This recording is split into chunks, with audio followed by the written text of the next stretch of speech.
Opposition कहता था अगर 370 को हाथ भी लगाया तो पूरे कश्मीर में आग लग जाएगी। 370 को तो निकाल ही नहीं सकते, मैं चैलेंज कर रहा हूँ। जब 370 से जम्मू कश्मीर को आजाद करोगे तो आप जम्मू कश्मीर को मुल्क से भी आजाद करोगे। लेकिन अमित शाह ने ऐसा ऑपरेशन चलाया कि राहुल गांधी और पूरा अपोजिशन देखता ही रह गया। ये नेता चुनाव भाषण के लिए नहीं लड़ते हैं बल्कि एक जंग की तरह लड़ते हैं। एग्रेसिव ना हो, जान दे देंगे इसके लिए। क्या बात कर रहे हो आप? एग्रेसिव होने की क्या बात कर रहे हो? जहां सामने वाली पार्टी के ऑर्गेनाइजेशनल होल्ड और स्ट्रक्चर को पूरी तरह से तोड़ दिया जाता है। वो हर एक चुनाव में सामने वाली पार्टी को खत्म करने के मकसद से उतरते हैं।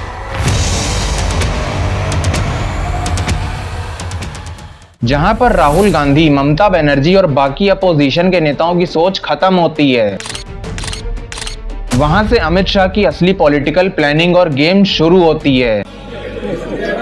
पूरी योजना बना रखी है। चाणक्य आज अगर जिंदा होते तो वो भी चौंक जाते। नरेंद्र मोदी अगर बीजेपी का सबसे बड़ा और सबसे पॉपुलर चेहरा है तो अमित शाह उनके पीछे खड़े वो इंसान है जिसे भारत की राजनीति का सबसे शातिर वजीर कहा जाता है। अमित शाह होम मिनिस्टर अगर कोई मीटिंग करते तो याद रखिए वो कच्चा काम नहीं करता आदमी हो।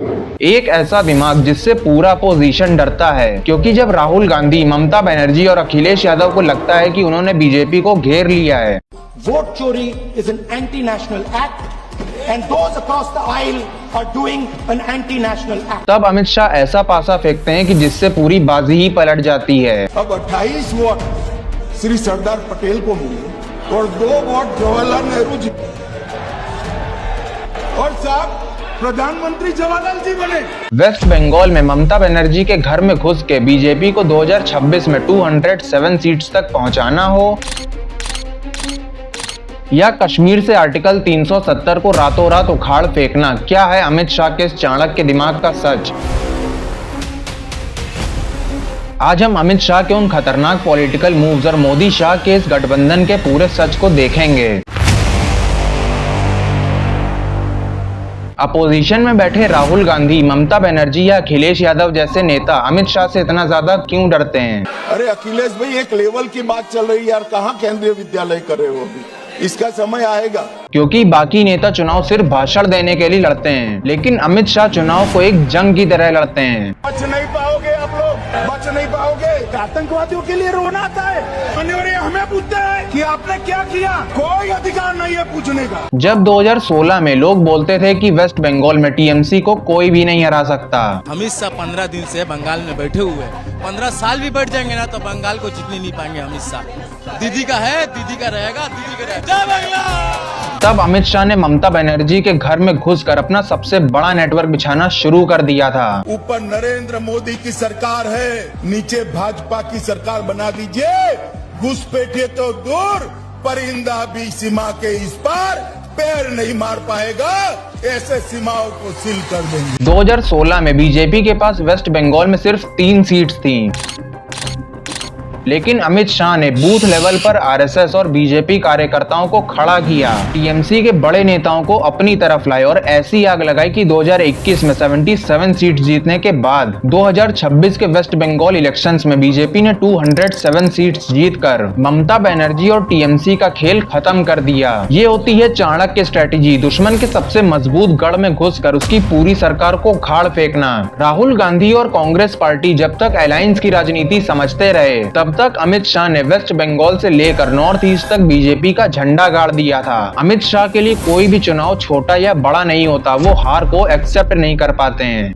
अगर आप सरकार बना पाए तो ये टीचर हम बना ही पाएंगे अगर छोड़ दो। अच्छा ठीक है। वो हर एक चुनाव में सामने वाली पार्टी को खत्म करने के मकसद से उतरते हैं। सिर्फ इतना ही नहीं, अमित शाह की सबसे बड़ी ताकत है अपोजिशन के बने बनाए कोलिशंस और अलायंसेस को अंदर से तोड़ना। जब राहुल गांधी, अखिलेश यादव या केजरीवाल जैसे नेता मिलकर बड़े बड़े महागठबंधन बनाते हैं तो अमित शाह ऐसी पॉलिटिक्स करते हैं कि जिससे पूरा अलायंस ताश के पत्तों की तरह बिखर जाता है। जवाब दे रहे, ये भाग गए, डर गए, सुन भी नहीं सकते ये। दिल्ली हो या बंगाल, जहां लगता था कि अपोजिशन की सरकार को हिला पाना नामुमकिन है, वहां अमित शाह ने ऐसी चाणक्यगिरी दिखाई कि अपोजिशन के सबसे बड़े नेता ही उनका साथ छोड़कर बीजेपी के खेमे में आ गए। Exercise the provisions of the Constitution of India and merge ourselves with the BJP. हम बीजेपी में विलय करते हैं। अमित शाह की नजर सिर्फ चुनाव जीतने पर नहीं होती, उनका असली टारगेट होता है सामने वाली पार्टी के कॉन्फिडेंस और उनके ऑर्गेनाइजेशनल स्ट्रक्चर को पूरी तरह से तोड़ देना। यही वजह है कि जब राहुल गांधी या अखिलेश यादव कोई नई स्ट्रेटजी बनाते हैं तो अमित शाह उसके काउंटर अटैक का ब्लूप्रिंट पहले ही तैयार रखते हैं।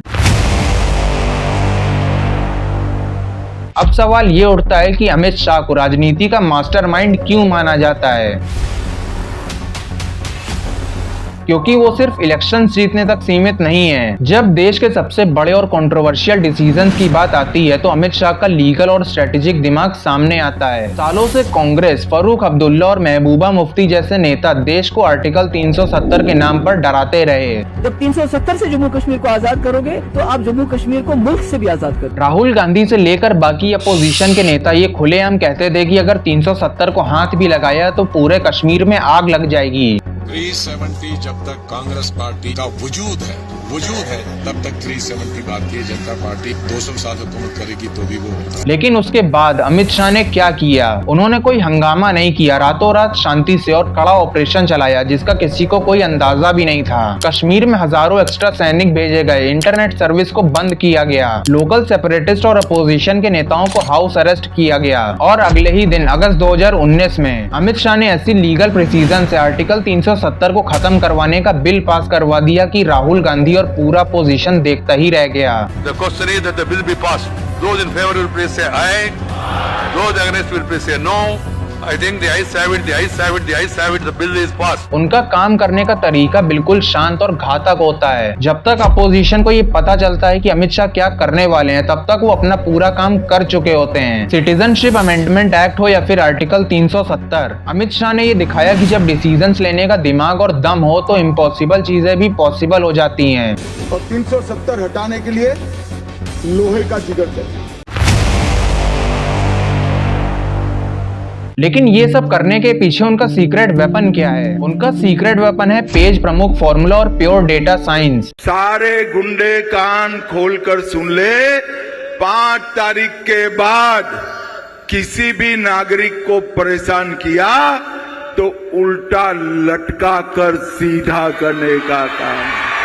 राहुल गांधी और अखिलेश यादव जैसे नेता चुनाव में सिर्फ बड़े बड़े भाषण और रैलीज पर भरोसा करते हैं, लेकिन अमित शाह ने पूरे इलेक्शन सिस्टम में से इमोशंस को हटाकर डेटा को फिट कर दिया है। उनका साफ रूल है कि वोटर लिस्ट के हर एक पेज पर जितने 30 से 40 वोटर्स हैं, उनके लिए एक डेडिकेटेड पार्टी वर्कर होगा जिसका काम उन्हें पोलिंग बूथ तक लाना है। नरेंद्र मोदी स्क्रीन पर आकर जनता से मास कनेक्ट करते हैं और अमित शाह पर्दे के पीछे बैठकर एक एक बूथ, एक एक वोटर और एक एक कॉन्स्टिट्यूएंसी का हिसाब रखते हैं। बीजेपी ये इलेक्टोरल मशीन साल के 365 दिन काम करती है। एक चीज जो उनसे सीख सको आप, कौन सी? जो हम सबको बीजेपी से सीखनी चाहिए, कोई अच्छी चीज तो होगी। 24/7 रोल काम करते। जबकि अपोजिशन चुनाव के सिर्फ 2 महीने पहले जागता है। यही वजह है कि अमित शाह के सामने कांग्रेस और रीजनल पार्टी के बड़े बड़े नेटवर्क आकर धुंधले पड़ जाते हैं। एग्रेसिव ना हो, जान दे देंगे इसके लिए। क्या बात कर रहे हो आप? एग्रेसिव होने की क्या बात कर रहे हो?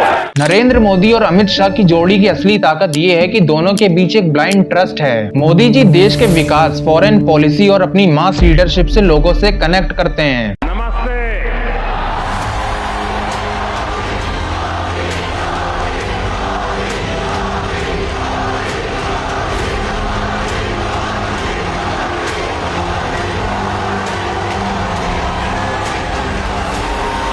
और अमित शाह पार्टी के इंटरनल कंट्रोल, ऑर्गेनाइजेशन, सिक्योरिटी और रूथलेस एग्जीक्यूशन के मास्टर हैं। अमित शाह को फेम की भूख नहीं है, उन्हें सिर्फ अल्टीमेट रिजल्ट और जीत चाहिए होती है। उनके हर फैसले से अपोजिशन इसलिए डरता है क्योंकि अमित शाह गेम को रूल से नहीं बल्कि रूल्स को बदलकर गेम जीतते हैं। आपको क्या लगता है, क्या अमित शाह के बिना ब्रांड मोदी इतना पावरफुल और घातक बन पाता, या मोदी जी के विजन के बिना अमित शाह का ये इलेक्टोरल मॉडल अधूरा रहता? कमेंट्स में बताओ। वीडियो अगर पसंद आई हो तो एक लाइक जरूर से करके जाना, चैनल को सब्सक्राइब कर दो और भी ऐसी वीडियोस के लिए। मिलते हैं अगली वीडियो में।